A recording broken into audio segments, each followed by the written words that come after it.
الله أكبر الله أكبر الله أكبر മാഷാ അല്ലാ, ഈ ഈന്തപ്പനമരവും ഈ മനോഹരമായിട്ടുള്ള പള്ളിയും കണ്ട നമ്മൾ വിചാരിക്കും നമ്മൾ വല്ല അറബ് നാട്ടിലാണെന്ന്. അല്ല, നമ്മുടെ മലപ്പുറം ജില്ലയിലെ വളാഞ്ചേരി കൊപ്പം റൂട്ടിൽ കോട്ടപ്പുറം എന്ന് പറഞ്ഞ സ്ഥലത്ത് ഏകദേശം 25,000 സ്ക്വയർ ഫീറ്റിൽ 7 കോടിയോളം ചെലവഴിച്ച് കയറ്റിയ മനോഹരമായിട്ടുള്ള ഒരു മസ്ജിദാണ് എൻ്റെ പിറകിൽ കേട്ടോ. 2 ദിവസമായിട്ടുള്ളൂ ജനങ്ങൾക്ക് തുറന്നു കൊടുത്തിട്ട്. അപ്പോൾ ഈ പള്ളിയുടെ കുറച്ച് വിശേഷങ്ങളും ഇവിടുത്തെ കുറച്ച് കാഴ്ചകളാണ്. വീഡിയോ സ്കിപ്പ് ചെയ്യാതെ ഇതൊന്ന് ഷെയർ ചെയ്യുക. വരും മനോഹരമായിട്ടുള്ള കാഴ്ച കേട്ടോ. സാധാരണ നമ്മൾ പള്ളിയുടെ ഉള്ളിലേക്ക് കയറുമ്പോഴാണ് നമ്മുടെ ഷൂവും ചെരുപ്പൊക്കെ മാറ്റി വെക്കാറ്. എന്നാൽ ഈ ഖബർസ്ഥാനി നമ്മൾ കേരളത്തിൽ എവിടെയെങ്കിലും ഉണ്ടോ എന്ന് തന്നെ എനിക്ക് സംശയം കേട്ടോ. ഇത്ര മനോഹരമായിട്ടുള്ള ഇത്ര വൃത്തിയുള്ള ഒരു ഖബർസ്ഥാനി ഞാൻ എൻ്റെ ജീവിതത്തിൽ കണ്ടിട്ടില്ല. നിങ്ങൾ എവിടെയെങ്കിലും കണ്ടിട്ടുണ്ടെങ്കിൽ നിങ്ങളൊന്ന് പറയട്ടോ. കാരണം ചെരുപ്പ് ഊരാതെ നമുക്ക് ഇവിടെ കടക്കാൻ തോന്നൂല, ഇവിടേക്ക് കയറാനോ തോന്നൂല. അത്രയും മനോഹരമായിട്ടുള്ള ഖബർസ്ഥാനി. മാഷാ അല്ലാ, ഒരു ഖബർസ്ഥാനിയിലെ പൂന്തോട്ടാണ് ഞാൻ ഈ കാണിച്ചു തരുന്നത് കേട്ടോ. ഈ ഖബർസ്ഥാനിയിൽ കടക്കുന്നവരുടെ മഹാഭാഗ്യം എന്നല്ലാതെ മറ്റെന്ത് പറയാനാ. ഈ പൂന്തോട്ടങ്ങൾക്ക് നടുവിൽ ഇത്ര മനോഹരമായിട്ട് വൃത്തിയായിട്ട് വളരെ മനോഹരമായിട്ടുള്ള ഒരു ഖബർസ്ഥാനി വേറെ എവിടെയും കണ്ടിട്ടില്ല. അപ്പോൾ ഇതൊന്നും നിങ്ങളെ കാണിക്കാൻ വേണ്ടിയിട്ടാണ് ഇങ്ങനെ ഒരു വീഡിയോ എടുക്കുന്നത്. അടിപൊളി പൂന്തോട്ടം, നല്ല ഗാർഡനൊക്കെ രൂപത്തിൽ എല്ലാ സൈഡിലും പൂന്തോട്ടങ്ങളൊക്കെ ഉള്ള മനോഹരമായിട്ടുള്ള ഒരു ഖബർസ്ഥാനി. أشهد أن لا إله إلا الله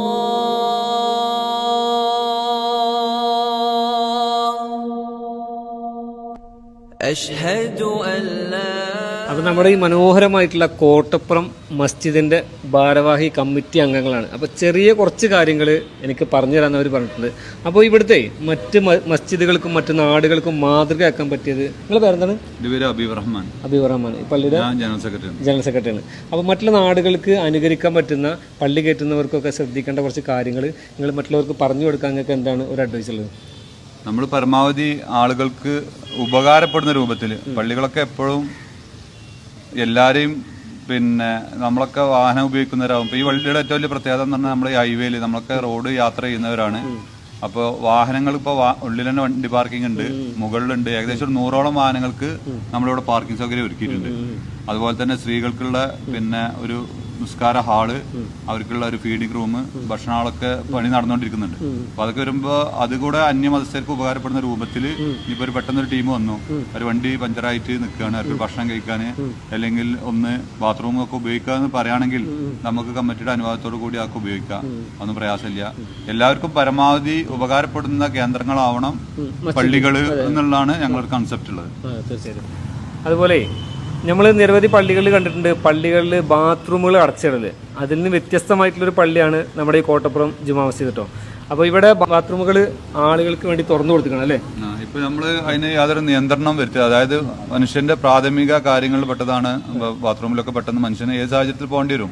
അത് അവിടെയുള്ള ഒന്നെങ്കിൽ ഒരു മദിനെയോ അല്ലെങ്കിൽ ഹെൽപ്പറെയോ ഒക്കെ തെരഞ്ഞെടുക്കേണ്ട ഒരു അവസ്ഥക്ക് പകരം മറ്റുള്ളവനും അവനാന്റെ മാതിരി ഉപയോഗിക്കണം എന്നുള്ള ഒരു മനോഭാവത്തിൽ ഉപയോഗിക്കാം. അതിന് പ്രയാസമൊന്നുമില്ല. അതുപോലെ ഇവിടുത്തെ ഖബർസ്ഥാനി, മനോഹരമായിട്ടുള്ള ഖബർസ്ഥാനി.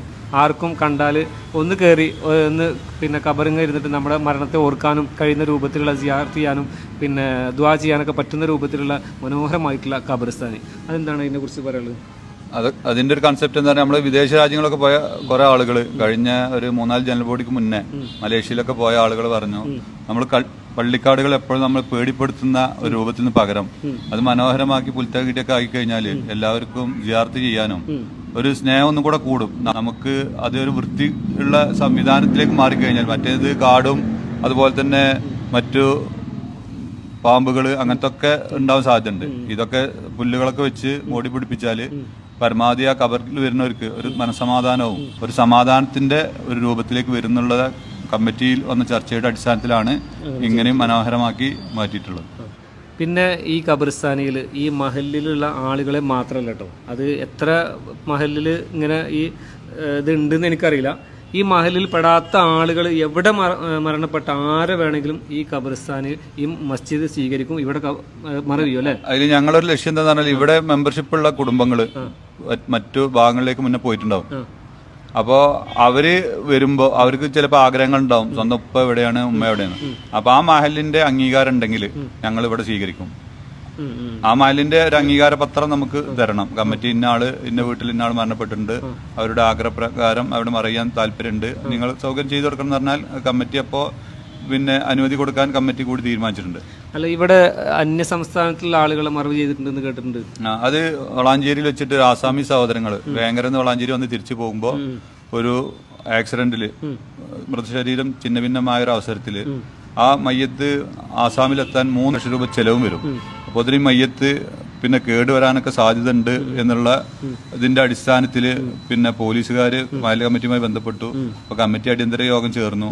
അപ്പൊ നമ്മളെ മാതിരിയുള്ള ഒരു സഹോദരൻ എന്ന നിലയിൽ അവർക്ക് കമ്മിറ്റി കൂടി ഞങ്ങളെ ചെലവിൽ മഹലിന്റെ ചെലവിലാണ് ഇവിടെ മറ ചെയ്ത് 2 ആളുകളും മറ ചെയ്തു. ഇതുകൊണ്ടൊക്കെയാണ് ഈ മഹലും ഈ നാടും ഒരുപാട് പ്രത്യേകതകൾ അർഹിക്കുന്നുണ്ട് എന്ന് പറഞ്ഞിട്ടോ. ഈ നാടിൻ്റെ പ്രത്യേകതകളാണ് ഇപ്പോൾ ഇവർ ഈ കമ്മിറ്റി പറഞ്ഞത്. വളരെ സൗഹാർദ്ദത്തോട് കൂടിയിട്ട് ഇപ്പോൾ കാണുന്ന ഒരുപാട് സംഘർഷങ്ങളോ അല്ലെങ്കിൽ തർക്കങ്ങളോ ഒന്നുമില്ലാതെ വളരെ മനോഹരമായിട്ട് ഇത്രയും ഈ പള്ളിയുടെ ചെലവും ഇത്രയും മനോഹരമായിട്ടുള്ളൊരു പള്ളി കയറ്റണമെങ്കിൽ ഒരു നാടിൻ്റെ ഐക്യം തന്നെ വേണം. ആ ഐക്യത്തിലൂടെയാണ് ഇത്രയും വലിയൊരു മനോഹരമായ പള്ളി ഇവിടെ നിർമ്മിക്കാൻ കഴിഞ്ഞിരിക്കുന്നത്. എന്താണെങ്കിലും സന്തോഷം. പിന്നെ നമ്മൾ ഒരുപാട് പള്ളികളിൽ ഒരുപാട് നിയമാവലികളൊക്കെ ഇങ്ങനെ കാണുന്നുണ്ട്. നമ്മൾ നമസ്കാരം കഴിഞ്ഞാൽ ഫാൻ ഉപയോഗിക്കാൻ പാടില്ല, അങ്ങനെയൊക്കെ എന്തെങ്കിലും അങ്ങനത്തെ ഒരു റെസ്ട്രിക്ഷൻസ് ഇവിടെ ഇല്ല. ആര് വന്നാലും അവർക്ക് തന്നെ ഫാനൊക്കെ ഉപയോഗിച്ചുകൊണ്ട് നിസ്കരിച്ച് വളരെ സൗഹാർദ്ദത്തോടു കൂടി നിസ്കരിക്കാനും അതുപോലെ ബാത്റൂമും അങ്ങനെ തന്നെയാണ്. അവർക്ക് എപ്പോഴും വേണമെന്നുണ്ടെങ്കിൽ ഉപയോഗിക്കാൻ പറ്റുന്ന ഒരു ഫ്രണ്ട്ലി ആയിട്ടുള്ള ഒരു അറ്റ്മോസ്ഫിയറാണ് ഞങ്ങൾ കോട്ടപ്പുറം മഹല്ല് കമ്മിറ്റി ഒരുക്കിയിട്ടുള്ളത്. എല്ലാവർക്കും അത് തന്നെ ചെയ്യും. ഓക്കെ.